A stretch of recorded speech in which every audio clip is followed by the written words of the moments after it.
Good morning. 6. So ayun nga mga random peeps, good morning, good morning. Day 3 tayo ng Bohol vlog. And ang unang agenda for today ay pumunta sa bee farm na walang bubuyog. Alright, nandito tayo sa Bohol bee farm. Pero ngayon daw, wala na actually bees dito. Dine-deliver na lang yung mga honey. So kung bibili kayo, yun. Pwede kayong bumili. Natin anong meron sa loob. Meron naman pala, merong ibon dito sa bee farm. Ayan, mga ibon. Pagpasok mo nga pala, ang unang sasalubong sa'yo ay isang magandang artwork na gawa sa mga tsinelas. Sa kabilang banda, makakita din kayo ng iba't ibang magandang mga art pieces.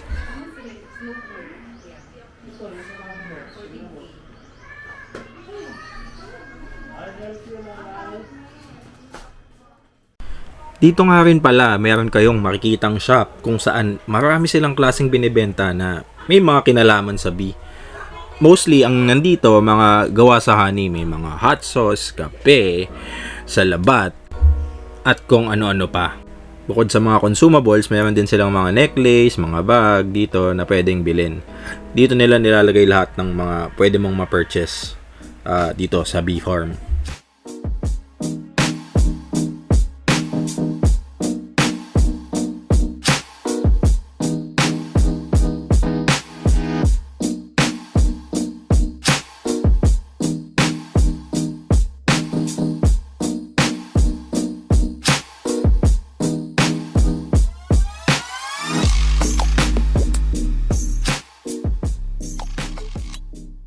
Ginagawa yung mga Squash bread. baking stuff. Ang masarap yung squash bread. Ayan, how they make tinapay.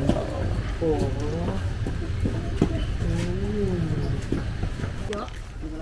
Malapit lang. Yung mga Ito, ano to? Gardening. Gardening naman. Lahat pala ng klase ng ano, nandito. gardening yan.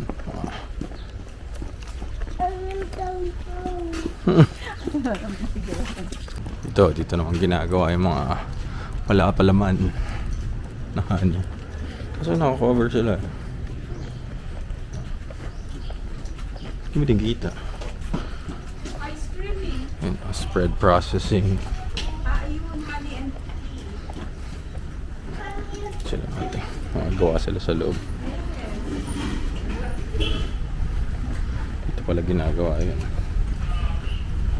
Hindi yata kita, puro ako lang ata kita sa reflection.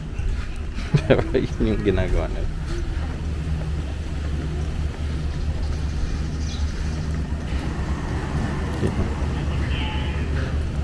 Ito, magawa ng kalaman. Ate.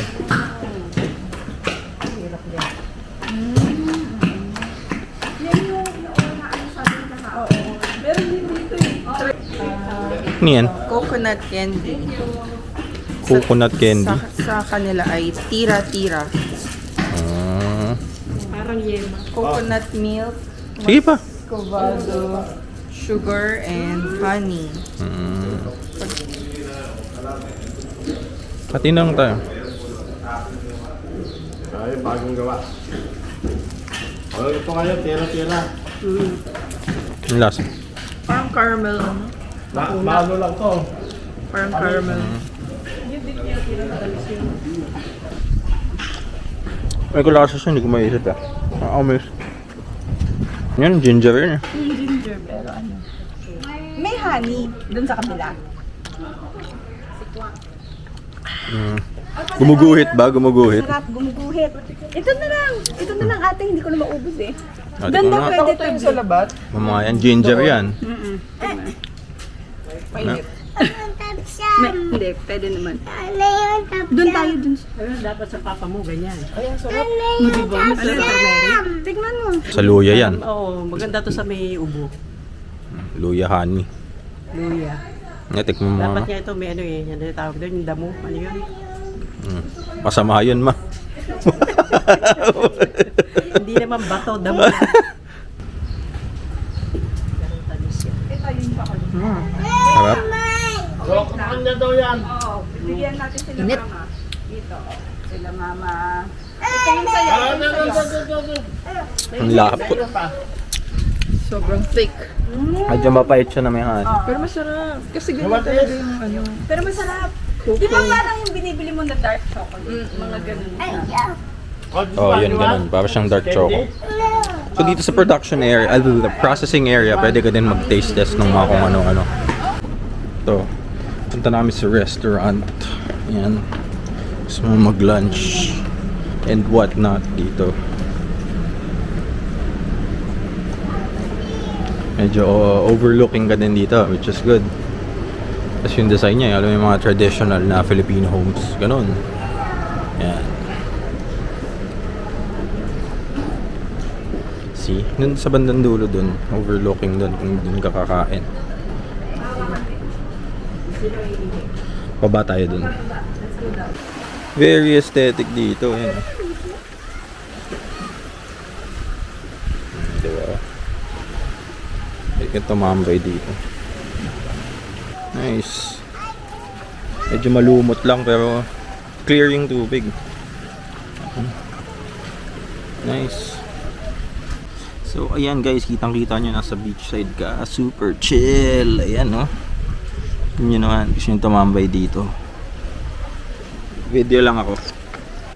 Okay din mag-picture dito talaga. Tingnan nyo naman yung background nyo para kayong nasa ibang bansa. Yung mga beach doon, parang ganon.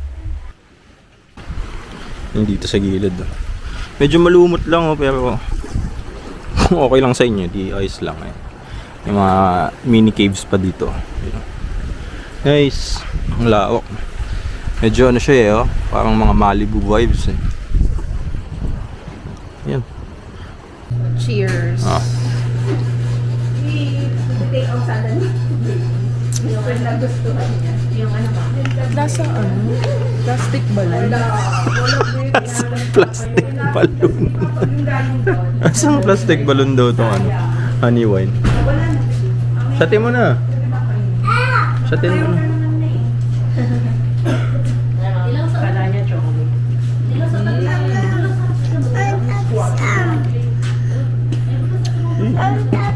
Ice cream kami. Si Macy, no ice cream. Mango. Magbabayad pa ako eh. Mapahawak nga muna. Akin na to. Papalit nga mo. Anong gusto mo? Mango din. Isa pang mango. Ayun na, yung kay mama. Dito sa ice cream shop. Ano, ito yung mga flavors. So, Kanino to? Sa akin yan. ano siya? 80 per scoop. So, yan. 80 per scoop. Uy, how about her? Oh. Creamy.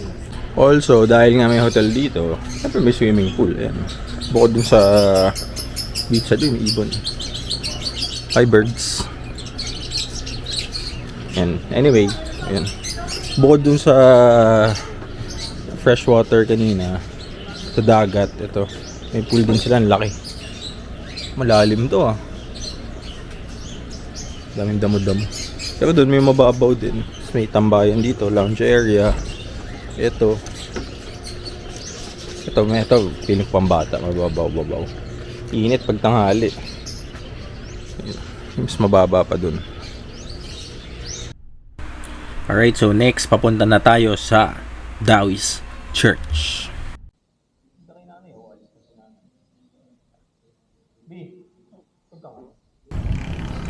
Ito yung inside.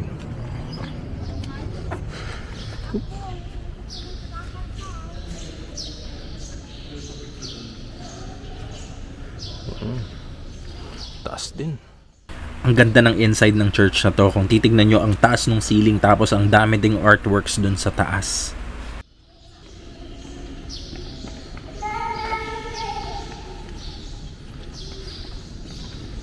Black Nazarene sila.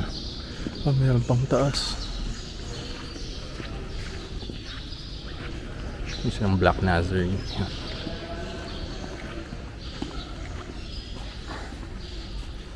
Mauna na ako guys. And that's it.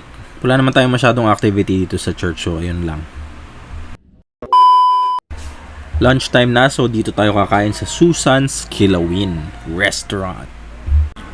So tama yung nakita nyo, unlimited nga ito. Sa halagang 450, meron ka ng unlimited na makakainan dito. Ito ang selections na pwede mong makita rito. Pero ang highlight para sa akin ay itong pusit, yung shrimp, yung crab, and meron pa kilawin, hindi lang kita dyan. Isipin nyo, 450 lang, unlimited na yan. Initially nga, akala namin 350 lang kasi yun yung sabi nung guide. Medyo outdated na pala yung prices ni Kuya. Pero ito, 450 siya talaga. Sulit naman kung malakas kang kumain. Ayan, may drinks din. Four Seasons, tsaka iced tea. Ito na nga yung sinasabi ko, meron silang kilawin. Siyempre, ito yung pangalan ng restaurant. Pwede ba namang mawala to? Unlimited din yan. Yung kilawin na yan, tuna ang ginamit nila dyan. At hindi ito super asim like yung usual na ginagawa nating kilawin. Para siyang may halong twist eh. Hindi siya ganun kaasim. So, okay siya. Lalo sa mga hindi masyadong trip yung maasim na pagkain.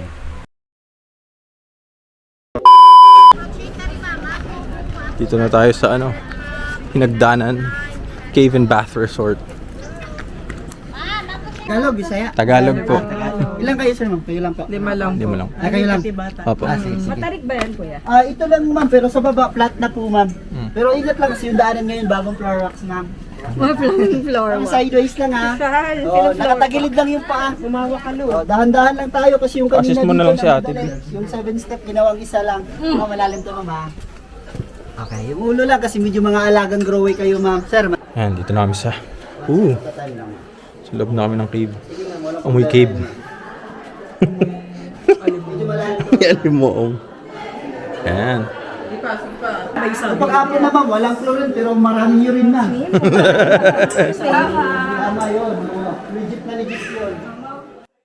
One thing to take note, pag bababa kayo dito, super init dito, kulog.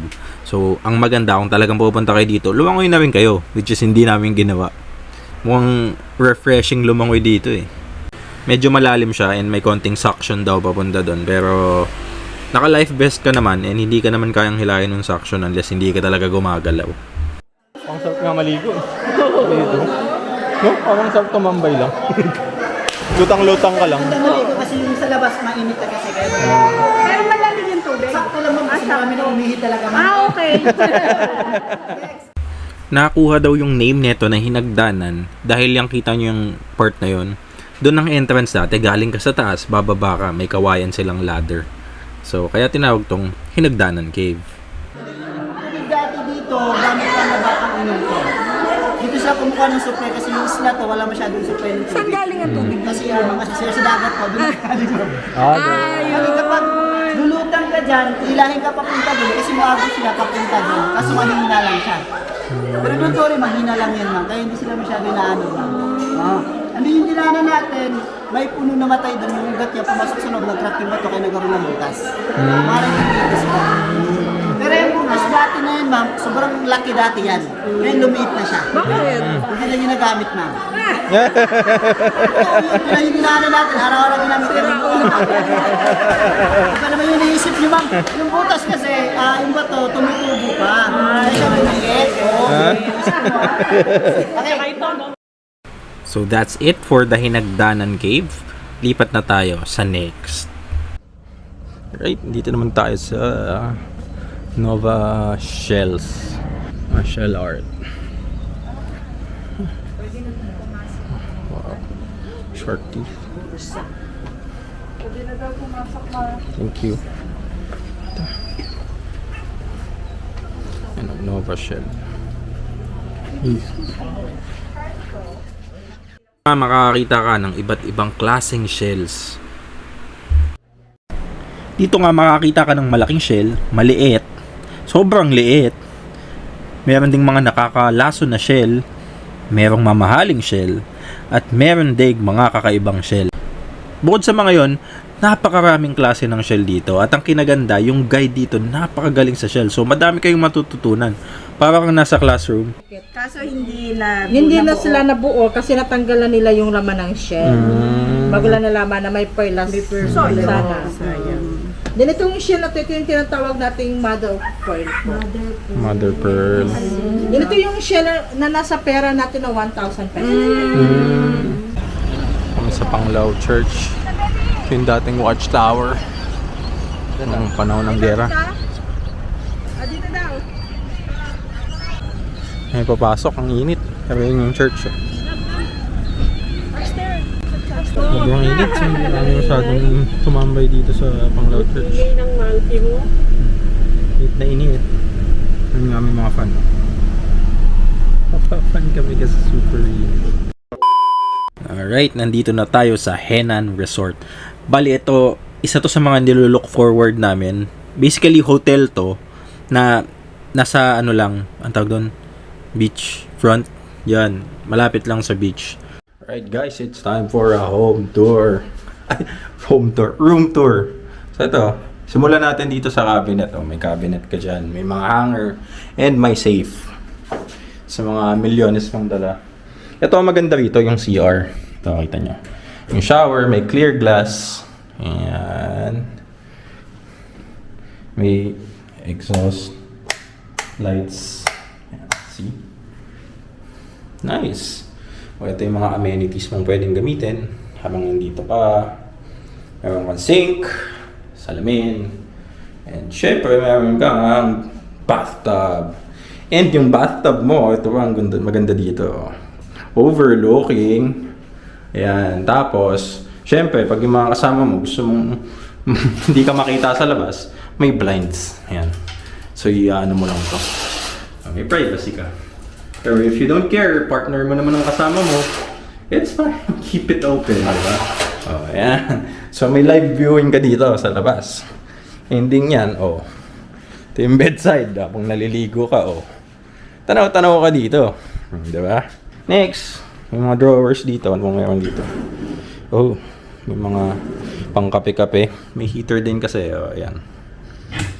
Ito. Mini ref. Ayan. For your drinks and stuff. What else? Ano to? Nothing. Empty space. You have a 40-inch TV. Ata. Table. If may work kang tatapusin, ayan, work ka muna dyan. Oh, ayan. Okay guys, may lounging area pa. Tayo. Paano ba to? May doing this right? Slide din siya. Okay. Yung veranda namin, wala kang view. Pero kung gusto mo ng medyo mainit, kape-kape, kwentuhan. Ayan, dito ka. Meron kang cute veranda dito. And may greeneries kang makikita. Pero mostly yan na yun. It's nice if you're smoking and whatnot kasi kaso hindi kami nagsusmoke. Ito yung first pool. Sa tapat lang to ng lobby. Kabilaan yan. Dito yata yung mga mamahaling rooms. Kung nakikita nyo yung veranda nila, diretso swimming pool na. Ito may mga inuman din. May bar. Smoke, inom. Ayan. May isa pang pool dito. One more pool. More like infinity yung vibes ng pool dito.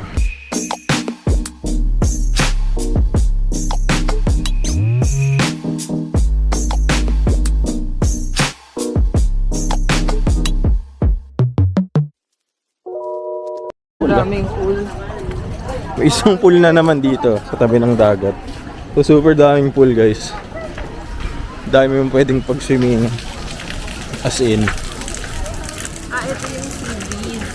Ito yung kainan. Yung parang sa buffet. Ito yung seaweed sa atin. So yan, meron din silang buffet dinner dito. $998 per person. Pag walk-in. Pag Pero walk-in. pag naka-check-in ka dito, mas mura. Discounted price. Ito yung mga meron sila. Sabi kanina, 898 ata. Hindi. 898 per person. Before 5 p.m.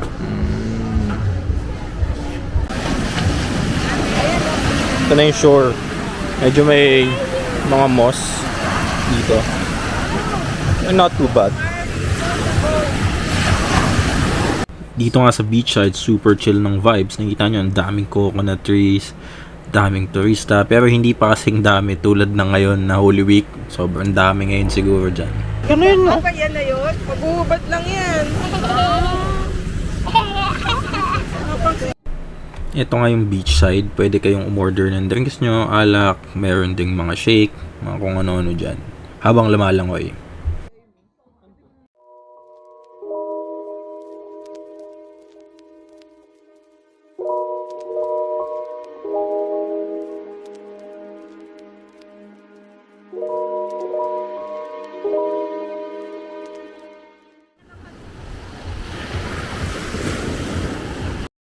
Siyempre, muted ulit dahil sa background music. Pero ito nga itsura pag gabi.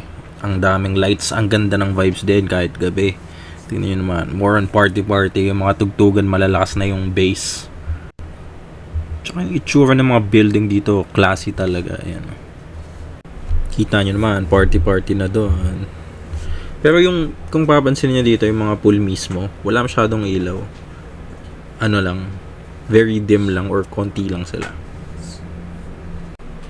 Eto nga, nighttime na. Ang gagawin namin talaga dito maghanap na ng kakainan. Super hirap kasi pag nilakad mo tong shore, super daming restaurants, so hindi mo alam kung saan ka kakain. Pero ayan, makakita ka din. Parang nung first day, may mga lobster, shrimp na paluto. Pero per 100 grams din sila mag-charge dito ng ganyan. Medyo malayo yung nilakad namin hanggang dulo. Hanggang sa nakapag-decide kami, sa bungad lang din kami kakain. Dahil gutom na ako niyan and pagod na kami. Nakalimutan ko ng videoan kung ano yung kinain namin. Pero ito, na-videoan ko yung mga nagpa-fire dance. Ang dami kong clip, di ko ma-upload kasi syempre bawal yung audio. Pero yan, madami ako niyan. Pero dito kami kumain sa Alona Vida. Wala na, tapos na yung video na yun. Tapos na kami kumain. And ang maganda dito sa part na to, tumatanggap din sila ng credit card kung wala kayong cash. And to finish the night, nag-inom pa nga kami para may experience po naman yung inuman dito sa beachside. Sama ko na din yung breakfast buffet tomorrow. So today, mag-ano na tayo. Breakfast buffet. Kain muna tayo.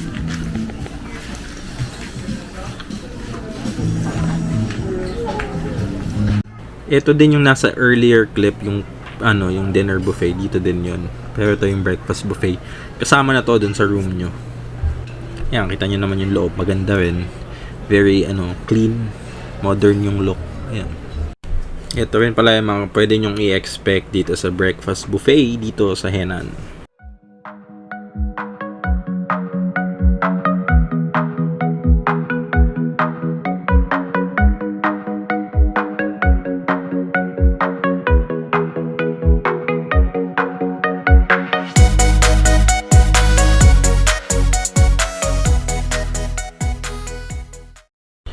So, ayun, thank you so much for watching, guys. This is day 3. And if hindi pa kayo naka-like, comment, and subscribe, please do. Thank you so much and I'll see you in the last part ng Bohol vlog. Peace!